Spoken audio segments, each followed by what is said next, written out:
Bom dia, pessoal! Hoje a gente vai ler Gênesis 21 e Mateus 20, agora pela manhã. O nascimento de Isaac. O Senhor foi bondoso com Sara, como lhe dissera, e fez por ela o que prometera. Sara engravidou e deu um filho a Abraão em sua velhice, na época fixada por Deus em sua promessa. Abraão deu o nome de Isaac ao filho que Sara lhe dera. Quando o seu filho Isaac tinha 8 dias de vida, Abraão o circuncidou, conforme Deus lhe havia ordenado. Estava ele com 100 anos de idade quando lhe nasceu Isaac, seu filho. E Sara lhe disse: Deus me encheu de riso, e todos souberam, e disso rirão comigo. E acrescentou: Quem diria a Abraão que Sara amamentaria filhos? Contudo, eu lhe dei um filho em sua velhice. O menino cresceu e foi desmamado. No dia em que Isaac foi desmamado, Abraão deu uma grande festa. Sara, porém, viu que o filho de Agar, a egípcia, estava rindo de Isaac. E disse a Abraão: Livre-se daquela escrava e do seu filho, porque ele jamais será herdeiro com o meu filho Isaac. Isso perturbou demais a Abraão, pois envolvia seu filho também. Mas Deus lhe disse: Não se perturbe por causa do menino e da escrava. Atenda tudo o que Sara lhe pedir, porque será por meio de Isaac que a sua descendência há de ser considerada. Mas também do seu filho da escrava farei um povo, pois ele é seu descendente. Na manhã seguinte, Abraão pegou alguns pães e uma vasilha de couro cheia d'água. Entregou-o a Agar, e tendo-os colocado sobre os ombros dela, despediu-a com o menino. Ele se pôs a caminho e ficou vagando pelo deserto de Berseba. Quando acabou a água da vasilha, ela deixou o menino debaixo de um arbusto e foi se sentar perto dali, à distância de um tiro de flecha, porque pensou: Não posso ver o meu menino morrer. Sentada ali perto, começou a chorar. Deus ouviu o choro do menino, e o anjo de Deus do céu chamou Agar e lhe disse: O que a aflige, Agar? Não tenha medo. Deus ouviu o menino chorar, lá onde você o deixou. Levante o menino e tome-o pela mão, porque dele farei um grande povo. Então Deus lhe abriu os olhos, e ela viu uma fonte. Foi até lá, encheu a água da vasilha, e deu de beber ao menino. Deus estava com o menino. Ele cresceu, viveu no deserto e tornou-se flecheiro. Vivia no deserto de Parã, e sua mãe conseguiu-lhe uma mulher da terra do Egito. O acordo entre Abraão e Abimeleque. Naquela ocasião, Abimeleque, acompanhado de Ficol, comandante do exército, disse a Abraão: Deus está contigo em tudo o que fazes. Agora jura-me diante de Deus que não vai enganar-me, nem a mim nem aos meus filhos e descendentes. Trata a nação que te acolheu como estrangeiro com a mesma bondade que te dei. E respondeu Abraão: Eu juro.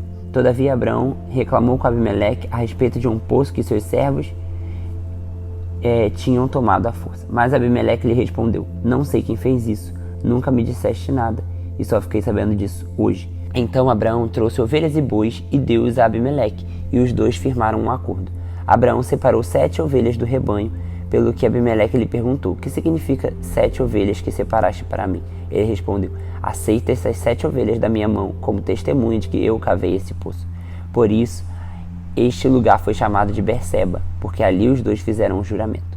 Firmado este acordo em Berseba, Abimeleque e Ficol, comandante de suas tropas, voltaram para a terra dos filisteus. Abraão, por sua vez, plantou uma tamareira em Berseba, e ali invocou o nome do Senhor, o Deus eterno. E morou Abraão na terra dos filisteus por longo tempo. Agora bora lá para Mateus,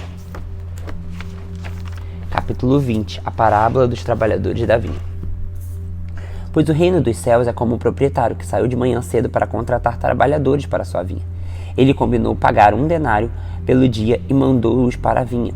Por volta das 9 da manhã ele saiu e viu outros que estavam desocupados na praça. E lhes disse: Vão também trabalhar na minha vinha, e eu pagarei a vocês o que for justo. E eles foram. Saindo outra vez por volta do meio-dia e das 3 horas da tarde, fez a mesma coisa. E saindo por volta das 5 horas da tarde, encontrou ainda outros que estavam desocupados e lhes perguntou: Por que vocês estiveram aqui desocupados o dia todo?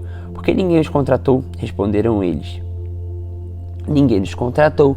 E ele lhes disse: Vocês estão aqui para trabalhar na minha vinha também. Vamos. E ao cair da tarde, o dono da vinha disse ao seu administrador: Chame os trabalhadores e pague o salário, começando dos últimos contratados e terminando nos primeiros. Tiveram os trabalhadores contratados por volta de 5 horas da tarde, e cada um recebeu 1 denário. Quando viram Quando vieram, os que tinham sido contratados primeiro esperavam receber mais, mas cada um recebeu 1 denário. Quando receberam, começaram a se queixar do proprietário da vinha, dizendo: esses homens contratados por último trabalharam apenas 1 hora, e o Senhor os igualou a nós, que suportamos o peso do trabalho e o calor do dia. Mas ele respondeu a um deles: amigo, não estou sendo injusto com você. Você não concordou em trabalhar por 1 denário? Receba o que é seu e vá. Eu quero dar ao que foi contratado por último o mesmo que dei a você. Não tenho o direito de fazer o que eu quero com o meu dinheiro? O que você está com inveja, ou você está com inveja por eu ser generoso? Assim, os últimos serão os primeiros, e os primeiros serão os últimos. Enquanto estava subindo para Jerusalém, Jesus chamou em particular os 12 discípulos e lhes disse: estamos subindo para Jerusalém, e o Filho do Homem será entregue aos chefes dos sacerdotes e aos mestres da lei. Eles os condenarão à morte e os entregarão aos gentios, para que zombem dele, e o açoitem e o crucifiquem. No 3º dia. Ele ressuscitará. Então aproximou-se de Jesus a mãe dos filhos de Zebedeu e, prostrando-se, fez um pedido. O que você quer? Perguntou ele. Ela respondeu: declara que no teu reino estes meus 2 filhos se assentarão, um à tua direita e outro à tua esquerda. Disse-lhe Jesus: vocês não sabem o que estão pedindo. Podem vocês beber do cálice que eu vou beber? Podemos, responderam eles. Jesus disse: certamente vocês beberão do meu cálice, mas o assentar à direita ou à esquerda não cabe a mim conceder. Esses lugares pertencem àqueles para quem foram preparados por meu Pai. Quando os outros 10 ouviram isso, ficaram indignados com os 2 irmãos. Jesus os chamou e disse: vocês sabem que os governantes das nações os dominam e as pessoas importantes exercem poder sobre elas. Não será assim entre vocês.